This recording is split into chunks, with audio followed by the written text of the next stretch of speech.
It's truly amazing the number of conditions that respond favorably to cannabis. We're looking at an unexcelled wonder plant, herbal medicine that has no comparison. It would appear that cannabis and hemp are one of the first plants that have been grown in agriculture. We came out of being hunters and gatherers about 10,000 years ago, and so that's at least the length of time that cannabis has been cultivated. Cannabis has long been known as a medicinal plant, as a medicinal product.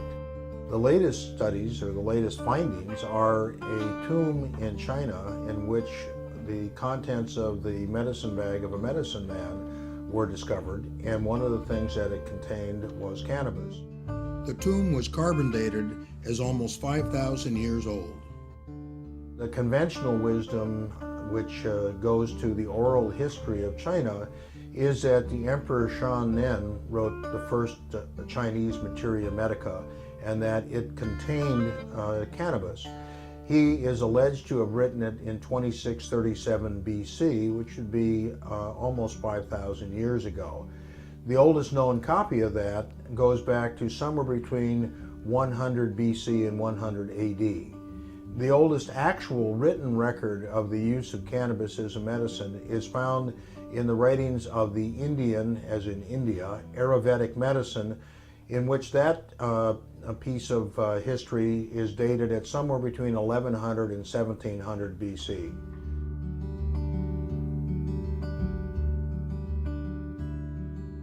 Cannabis is found in every major materia medica that has ever been written.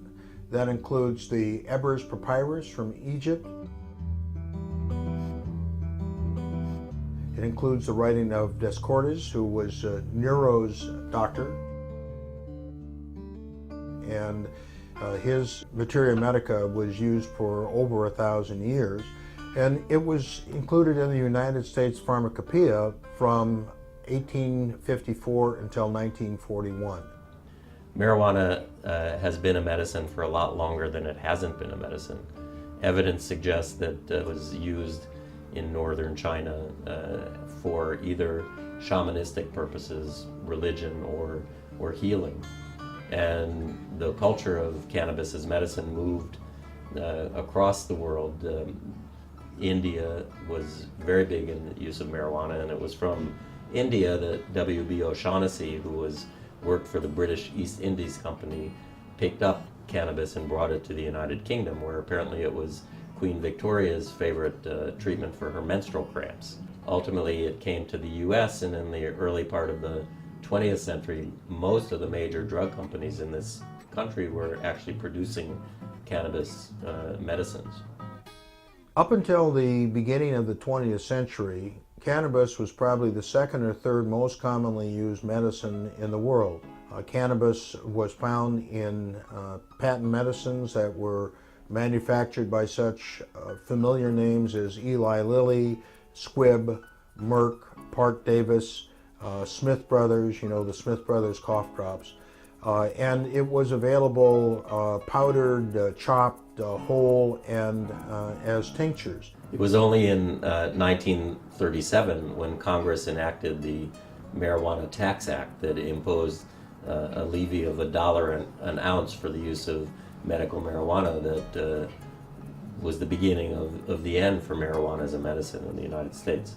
It was in 1942 that it was totally removed from the U.S. Pharmacopoeia, or the formulary, but up until 1942, physicians could still write prescriptions for cannabis. So, marijuana hasn't been a medicine for 68 years in this country, but it has been a medicine in the world for 3,000 years. There was the misconception that use of marijuana led to debauchery and physical violence, and for that reason, I guess the investigator, I guess we were probably more conservative than we are now. That's hard to believe. So it was considered the way alcohol was considered back in the time of Prohibition. And so it was prohibited, all uses of marijuana, because it had been used medicinally as well as for recreationally. So all uses were declared illegal, and marijuana then was given the status of a Schedule I substance, which means a substance without any recognized, any demonstrable therapeutic effects, as opposed to cocaine, which was also declared illegal for recreational use, but it still had medicinal properties as a local anesthetic, for which it is used today, to this day. And that's Schedule II.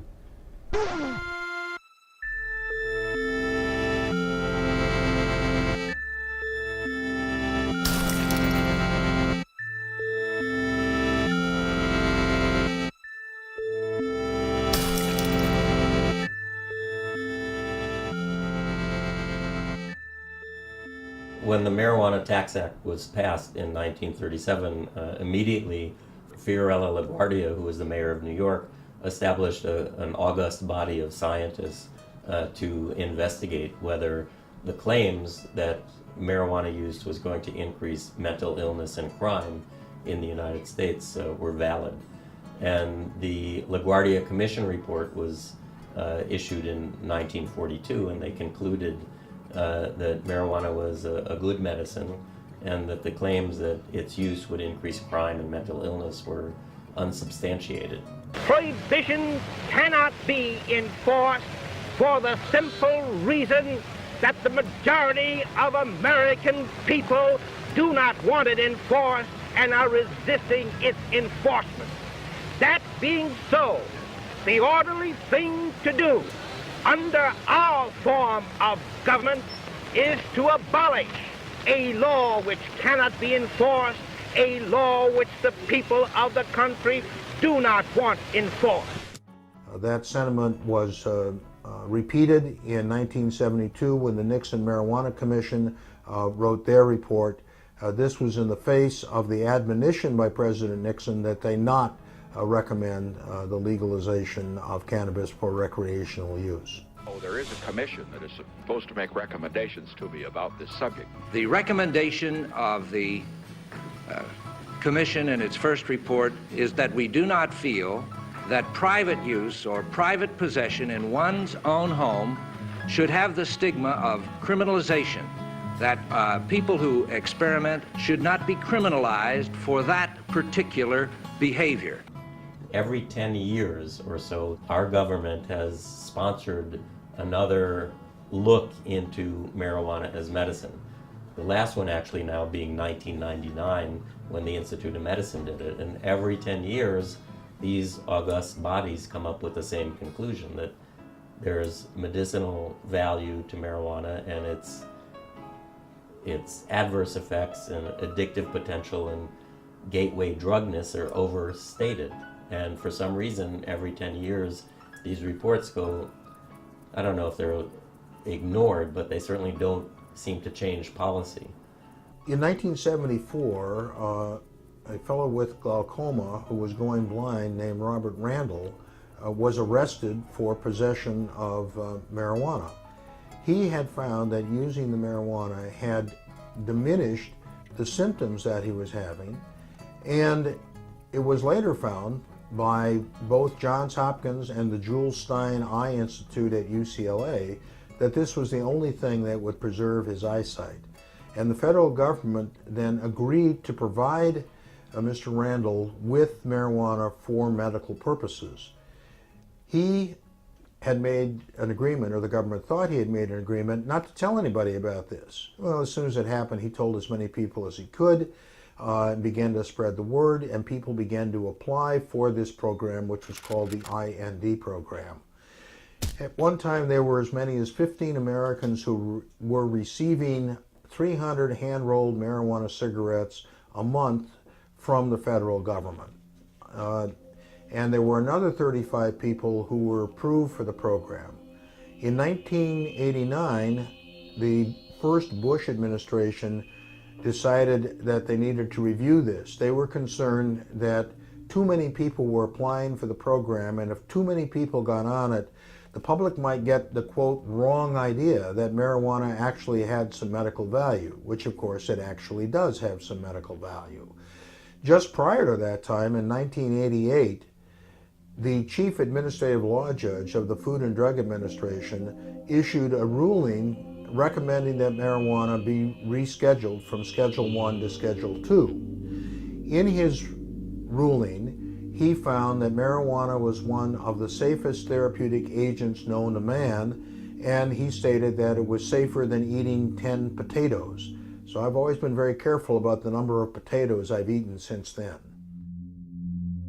Marijuana was widely used in the 19th century for the treatment of asthma.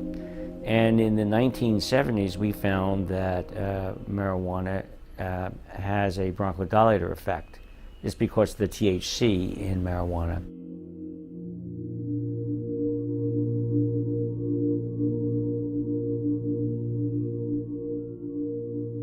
First of all, let's compare and contrast marijuana with the other, even more widely smoked substance in our society, tobacco. The tobacco was used more widely than any other smoked substance, and marijuana is second only to tobacco. Lucy, Yes, dear. give me a cigarette, will you, hon? Don't say cigarettes, say Philip Morris. Oh? Is there any other kind? Not for you, there isn't. Nothing but the best for Mr. Ricardo.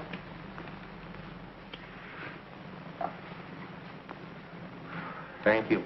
Lucy, you're so good to me. You see how easy it is to keep a man happy? Why not give your husband a carton of Philip Morris cigarettes? Smart move. He'll love them for their mildness, their smoothness, and their wonderful good taste. And he'll love you, too, for thinking of him. That's right. Good night, everybody. And don't forget, call for Philip Morris.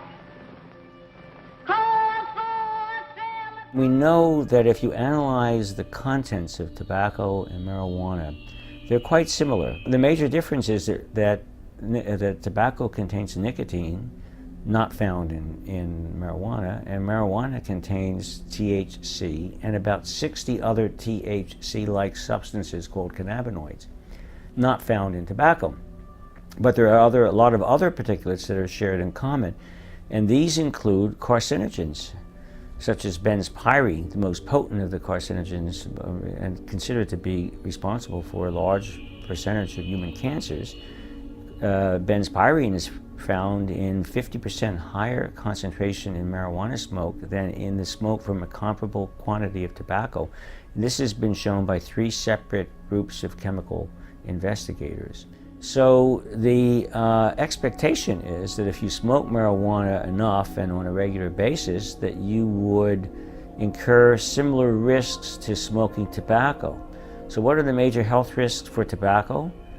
Emphysema, which I prefer to call chronic obstructive pulmonary disease. It's the new term. It consists of chronic bronchitis and emphysema. But you could have significant impairment in lung function without emphysema. It could just be due to airways disease, what we call small airways disease. But because we can't separate out the two components of COPD, emphysema, and the airways component, we lump them together. So that's COPD. So now COPD is the 4th leading cause of death in the US and in the world, and will become the 3rd leading cause in 2020. So it's a very important disease. About 120,000 Americans die each year from COPD. Probably the best evidence for separating out, the best method for separating out a COPD patient from someone else is to look at the rate of decline in lung function. I shouldn't say the best, it's probably the most informative. But it's more difficult to do because you have to make measurements every year for a number of years. And so you get a slope of the rate of loss of lung function over time. We did that. We actually measured lung function every year in our marijuana smokers up to 8 years. And we found that the slope of the decline in lung function was almost identical